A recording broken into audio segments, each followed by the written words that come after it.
Income tax, अभी मैं मुद्दे के हिसाब से जा रहा हूँ, जो मुझे याद आ रहा है, इनकम टैक्स का एक प्रॉब्लम है जो बड़ा, जो करीब 3000 करोड़ का ड्यू है, गवर्नमेंट ड्यू, जो पहले लाइन में खड़ा है, जो हमसे पहले गवर्नमेंट ड्यू चुकाना पड़ेगा, जो वाजिब है नहीं।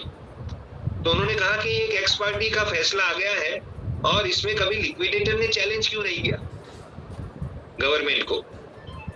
ये लिक्विडेटर की जिम्मेदारी बनती है कि ये इनकम टैक्स जो डिमांड कर रही है वो नहीं होना चाहिए। तो ऐसे मुद्दे उन्होंने बताए। फिर बड़े साहब ने कहा है, जैसे मैंने पॉइंट भी लिखा है तो मैं जरा देख करके आपको बता देता हूँ। हाँ, वैसे उन्होंने जो वही कहा कि अपना लिटिगेशंस तो स्टिल कोर्ट में रिजर्व है और जेल में भी उनको जब तामील नहीं किया गया था ये लिक्विडेटर बिठाने का ऑर्डर, तो वो क्या कर सकते थे।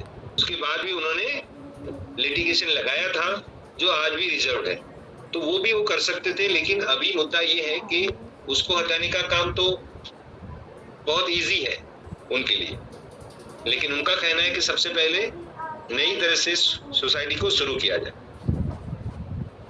आज वो बेल लेकर के कई लोगों का कहना है कि अपनी बेल के लिए वो क्या क्या करते हैं, ये सब करते रहते हैं और सोसाइटी के लिए कुछ नहीं करते। तो उनका कहना था बड़े साहब का कि बेल लेकर के हम कुछ करना चाहते हैं, इतनी भागदौड़ करते हैं तो कहीं ना कहीं कुछ करना चाहते हैं कि इसको किस तरह से हम सॉल्व करें।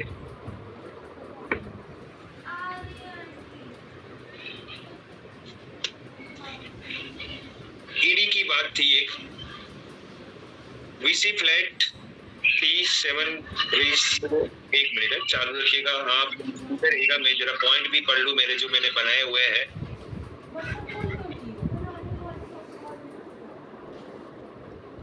जैसे कि बड़े साहब ने कहा कि अंडर कंस्ट्रक्शन अपनी कई सारे फ्लैट थे, प्रॉपर्टी थे, करीब 7 बारिश निकल चुकी है।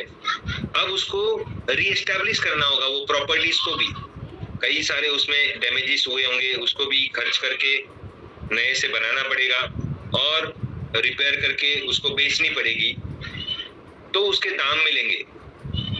तो उनका कहना था क्यों नहीं समझ रहे हो आप लोग ये सब बातें, कि ये सब बातें भी अगर लिक्विडेटर बेचेगा तो क्या बेचेगा। वो लोग तो अपने हिसाब से रेट फिक्स करके बेचते हैं, जबकि आज वही प्रॉपर्टी काफी सारे दामों में बिक सकती है।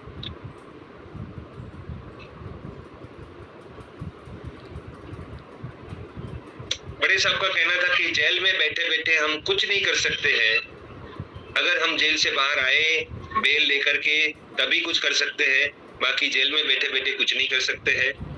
कई सारी बातें ऐसी थी कि चेक डिसऑनर हुए, जो लोनी कंपनियों को लोन दी गई थी वो चेक डिसऑनर हुए थे। तो उनका कहना है कि चेक और डिसऑनर जब हुए थे तब हमने हजारों केस लगाए हुए थे, वो हजारों केस खारिज कर दिए गए, उनको पता भी नहीं चला और उन्होंने केस खारिज कर दिया। तो ऐसा नहीं होना चाहिए।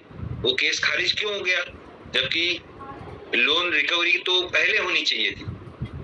मेरा भी एक सवाल था उनको कि जैसे जो लोग अंदर होने चाहिए वो बाहर है और जो बाहर होने चाहिए वो अंदर है, यानी कि बड़े साहब है और कई बोर्ड ऑफ डायरेक्टर्स है जो बाहर होने चाहिए आज की तारीख में पहले से, और जितनी भी लोनी कंपनियां थी वो लोग अंदर होने चाहिए थे ताकि उसकी रिकवरी कर पाए। लेकिन ये बड़ा झोल है कि कुछ ना कुछ होता जाता है।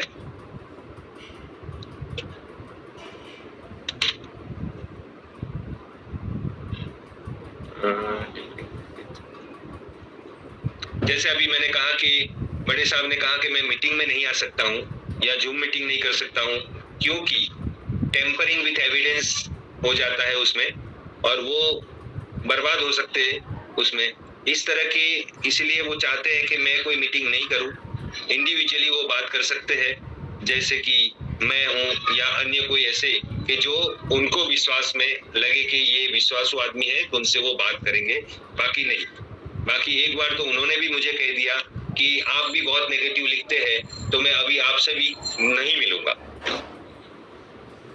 मैंने बोला मैंने क्या नेगेटिव लिखा है, मैंने तो मेरी समझ में जो आता है वही लिखा है, और जो 9 बिंदु अभी अभी लिखे थे नीरज श्रीवास्तव जी ने वो अभी है ही अपने मीटिंग में, वो उन्होंने प्रतिक्रिया मांगी थी, तो मैंने प्रतिक्रिया बहुत ही ढंग से दी थी।